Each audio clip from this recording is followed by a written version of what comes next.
So quick trigger warning, I'll be talking about suicide in this book, and if you don't want to hear about it, turn off now. Hi and welcome to this video. My name is Laura, and today I want to talk about a book I just read, The Midnight Library. So a few days back I just picked up some books from the bookstore, books that I ordered online and had to go to pick up, and one of those books was this one. This is the German edition, Die Mitternachtsbibliothek by Haig, and I think this book wasn't really on my radar. I've seen people talking about it, people reading this book, but for me it was just like, okay, it exists.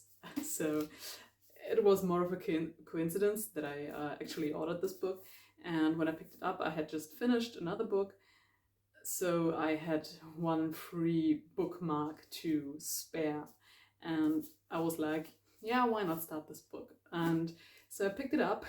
It was, I don't know, early afternoon, and I finished this in like 3 or 4 hours. So it was a very quick read. So this is obviously the German edition, and I think that I tend to read German books a bit faster just because it's my native tongue.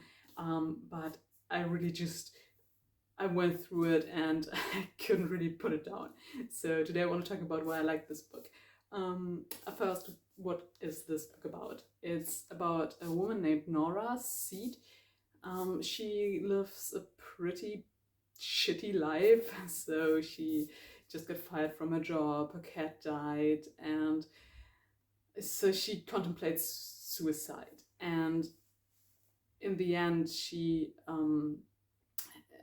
I think she takes some pills to end her life, and she ends up in this place called the Midnight Library. So when I picked this book up, so I didn't know what the book was about, and I assumed it was about people just meeting in this supernatural midnight library and hang out. So that was what I thought this book was about. But she ends up in this library, and it's a place where you can experience different versions of yourself, of your life. So she gets to redo decisions that she made, and she can get a glimpse into that life starting at that exact point. So I think she's in her mid-30s. So she would be, when she picks up that book from the library, where she, for example, says like, yeah, I want to not skip school that day. And then she can experience how her life would have gone if she hadn't skipped school that day. And so she picks out a few books and goes into those lives and sees what her life would have been if she had gone on different paths. And so for one, I really like that concept. So I know it's kind of been done to death maybe, but I really like the trope of people visiting different kinds of their own life. For example, I really enjoyed that concept in the movie Butterfly Effect, and also I like the book For 3-2-1 by Paul Auster very much, which is also, so in that book you have one character, Ferguson, and you follow 4 versions of his life throughout the book, and it always switches between those different versions of him. So this was a bit different, but kind of the same concept. So, and the protagonist goes, visits her different lives, and sees what would have happened if she had done things differently. So I really liked that book very much because I think I could have been that character. So I could really identify with her, because like myself, I feel she's got a lot of different interests that she pursues but then doesn't pursue anymore, and she changes things she's into all the time, and she's always like, so at one point she wants to find out what would have happened if she'd pursued her swimming career, because she had been a very good swimmer when she was younger, and then at one point she stopped. So she goes that path, and then she was also into music for a long time, and she goes that path. And so I could really see myself in her, and it was like, oh yeah, what would have happened if I had gone that route and the other route, and yeah.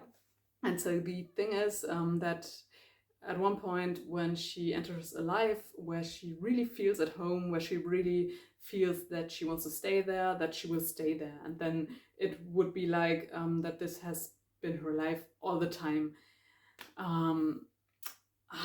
Yeah, and so she explores those lives. And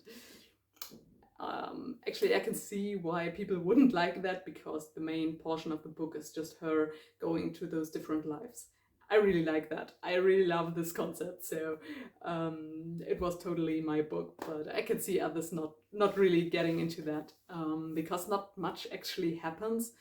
So she always comes back to that library where there's a librarian who she talks to, and it's not really clear who that person is. It's quite interesting actually. So she resembles her, I think, middle school librarian from school, Mrs. Elm.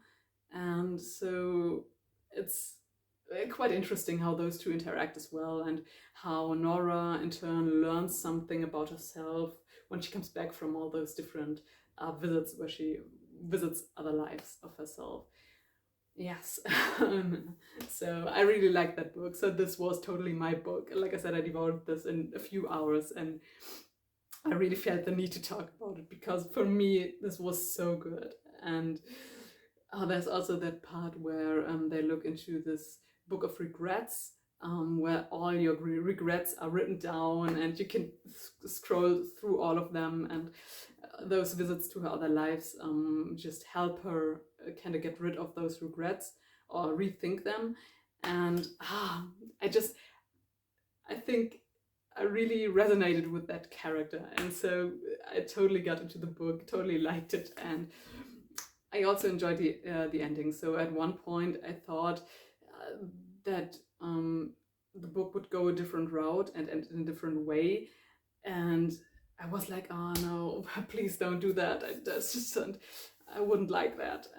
But it didn't go that way, and it ended. So the ending for me, it was perfect. So maybe I was crying, maybe not.